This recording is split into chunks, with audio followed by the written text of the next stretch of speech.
성경을 이해하는 다양한 방법이 있습니다. 기도하면서 하나님께서 지혜 주시기를 간구하면서 성경을 보는 많은 건강한 그리스도인들은 항상 그 말씀을 자신의 삶 가운데 적용시키기 위하여 노력할 것입니다. 하지만 한국 교회를 이렇게 살펴보면 성경을 이해함에 있어서 굉장히 중요한 한 부분을 놓치고 있는 것을 보게 됩니다. 그것은 하나님의 말씀을 이해하기 위해서 하나님이 주시는 지혜를 강구해야 되는데, 그 지혜라고 하는 것이 반드시 영적인 의미에, 다시 말해 성령께서 직접적으로 주시는 은사에 기대서 성서를 해석하는 것은 아니라는 것이죠.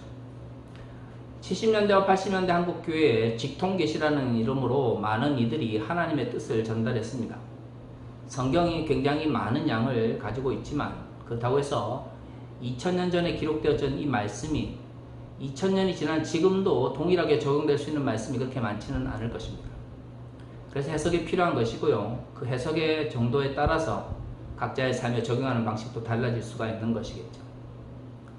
이러한 해석의 문제가 있기 때문에 성경을 통해서 하나님의 뜻을 깨닫기를 누구나 원하지만 또한 그것이 쉽지 않은 것이 사실입니다.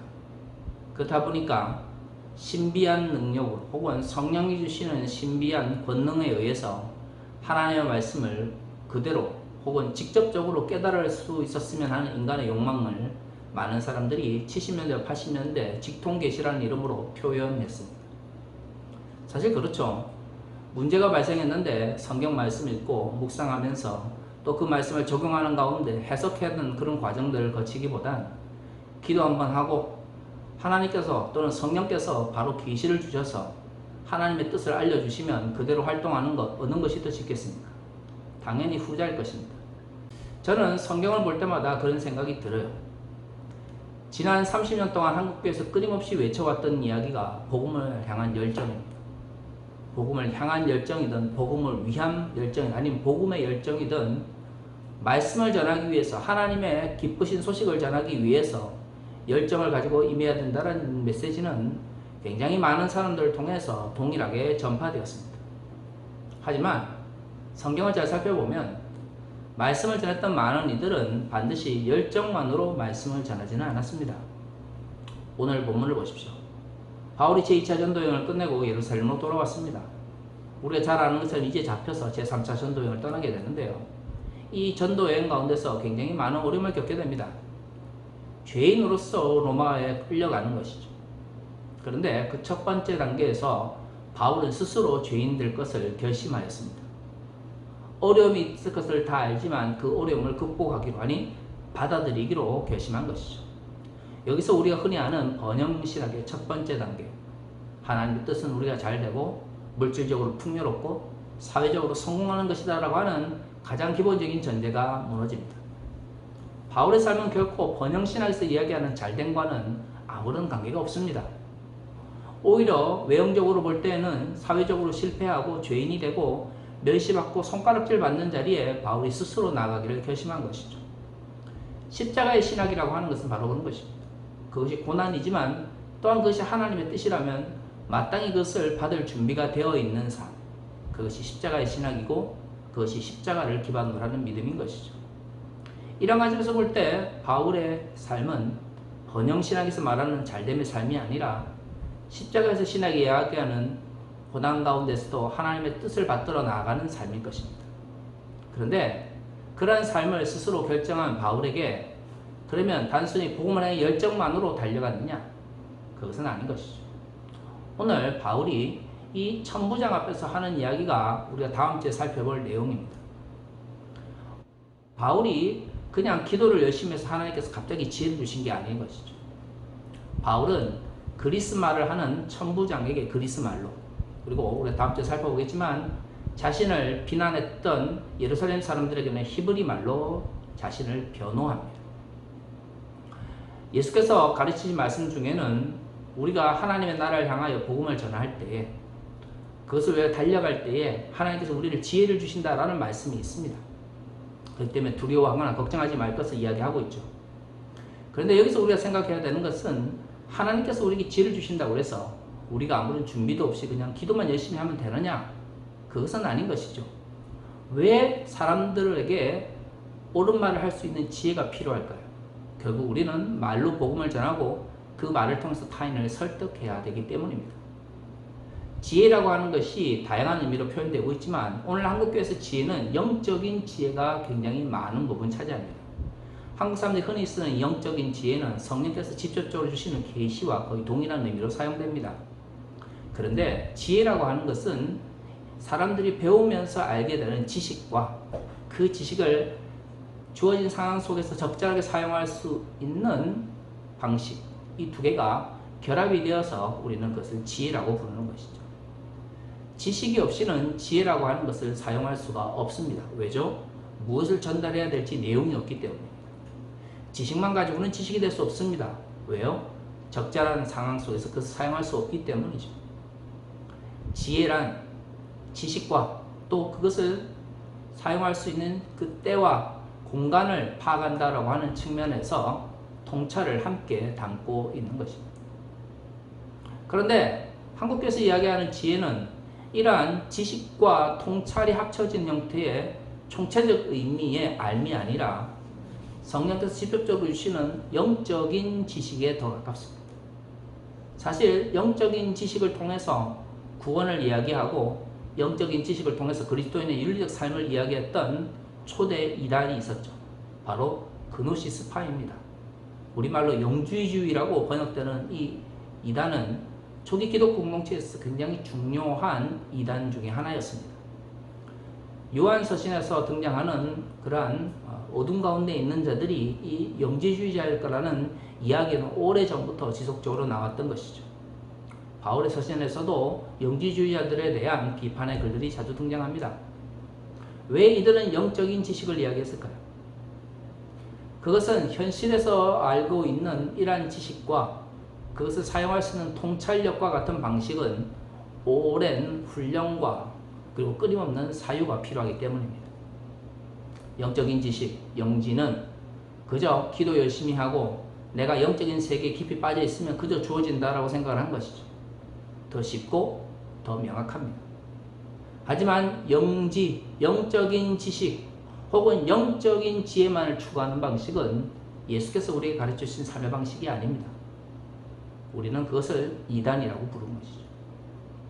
물론 시대가 달라지면서 이단의 개념도 달라지고 있습니다만은 영지주의가 기독교에 남겨놓은 가장 좋지 못한 이원론적 세계 방식, 영적인 것은 귀하고 물질적인 것은 악하다라고 하는 방식은 우리 기독교를 멍들게 하고 있습니다.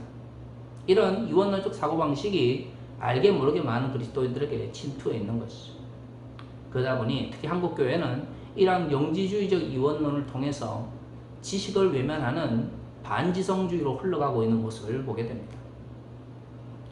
왜 우리는 복음을 위해서 열정만을 이야기할까요? 바울처럼 자신이 스스로 어려운 가운데 들어갈 것을 결심하는 마음은 하나님 주신 지혜가 아닐까요? 왜 우리는 지혜를 이야기하면 항상 어려운 가운데서 문제를 해결하고 내가 고난 가운데 있더라도 성공할 수 있는 길로 나아가는 것을 지혜라고 이야기할까요? 그러면 바울은 지혜가 없었기 때문에 스스로 고난의 길로 간 것일까요? 이미 성령께서 예루살렘에 올라가면 바울이 잡힐 것을 말씀하셨습니다. 그럼에도 불구하고 바울은 자신이 죄인이 될 것을 알고 죄수가 될 것을 알고도 예루살렘으로 올라간 것이죠. 이런 관점에서 보면 복음은 열정뿐만 아니라 생각함을 필요로 합니다. 어떨 때 주의 말씀을 바르게 전할 수 있는지, 어떻게 해야 하나님의 말씀을 바르게 실천할 수 있는지를 끊임없이 생각하는 과정에서 복음이 우리의 삶 가운데 선포되어지는 것이죠. 때로는 우리가 아무리 생각을 해도 그 답을 알 수 없을 때가 있습니다. 하지만 예수께서 이야기하셨죠. 그럴 때 우리에게 지혜를 주실 것이라고. 그렇습니다.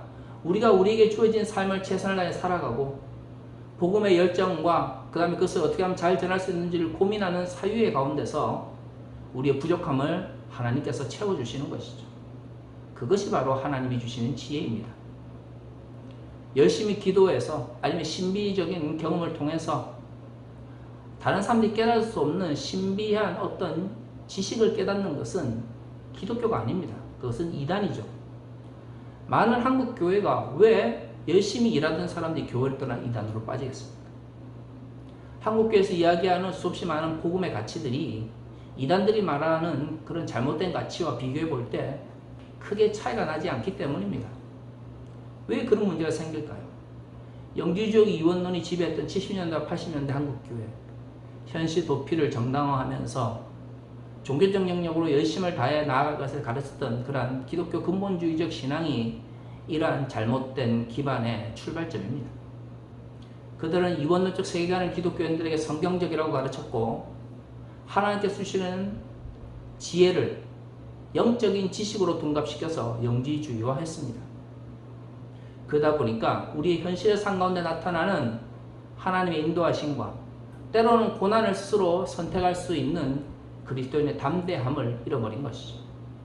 그러다 보니 이상한 가르침 가운데서도 크게 거부감을 느끼지 않는 왜곡된 기독교 세계관을 정립한 것입니다. 지금이라도 우리는 복음을 위해서 우리가 무엇을 해야 될 건지 생각해야 됩니다.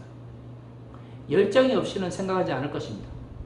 하지만 열정만 넘친다면 우리는 바울처럼 살아갈 수 없을 것입니다. 바울이 가르쳤던 많은 가르침 속에서 인식론적 한계를 우리는 또 발견하게 됩니다. 그렇기 때문에 성서는 바울의 서신뿐만 아니라 다른 사도들의 서신도 함께 정경으로 준 것이죠. 하지만 우리가 한 가지 기억해야 되는 것은 각 사람이 가지고 있었던 그 한계를 하나님께서는 다 영감을 통해서 우리에게 주셨습니다. 그것은 기계적으로 받아 쓴 것이 아니라 그들의 삶과 그들의 경험을 통해서 하나님의 나라를 올바르게 전할 수 있는 방식으로 주신 것이죠. 그래서 우리는 유기적 영감을 이야기하고 그 영감을 통해서 하나님의 우리의 경험과 우리의 지식을 사용하신다라고 가르칩니다. 어디서부터 잘못된 것일까요? 저는 근본적으로 우리의 욕망을 자꾸 복음에 투사하려고 하는 그런 왜곡된 마음들이 복음을 왜곡하고 있다라고 생각합니다. 사랑하는 성도 여러분, 하나님 나라를 향한 열정, 복음 선포를 위한 열정, 우리는 가져야 합니다. 그것이 없다면 우리 그리스도인의 삶은 너무나 메마를 것이며, 그것이 없다면 우리 그리스도인의 삶은 너무나 우리 현실 속에서 어려움을 겪을 것입니다. 하지만 때로는 복음을 위한 고난이, 하나님 나라를 향한 고난이 우리의 결심과 우리의 의지에 의해서 스스로 선택될 수 있는 것 역시 하나님의 나라를 위한 것이라는 것을 기억하셨으면 좋겠습니다. 하나님 나라를 위한, 복음을 위한 열정과 복음을 위한 생각들이 함께 이루어져 영지주의적인 지혜나 지식의 개념이 아니라 진정 성서에서 이야기하는 올바른 하나님의 지혜를 가지고 이 세상을 살아갔으면 좋겠습니다. 반지성주의를 물리치고 교회가 올바른 사유와 올바른 열정을 가지고 하나님 나라를 달려가는 그때를 소망합니다. 다 치료하겠습니다.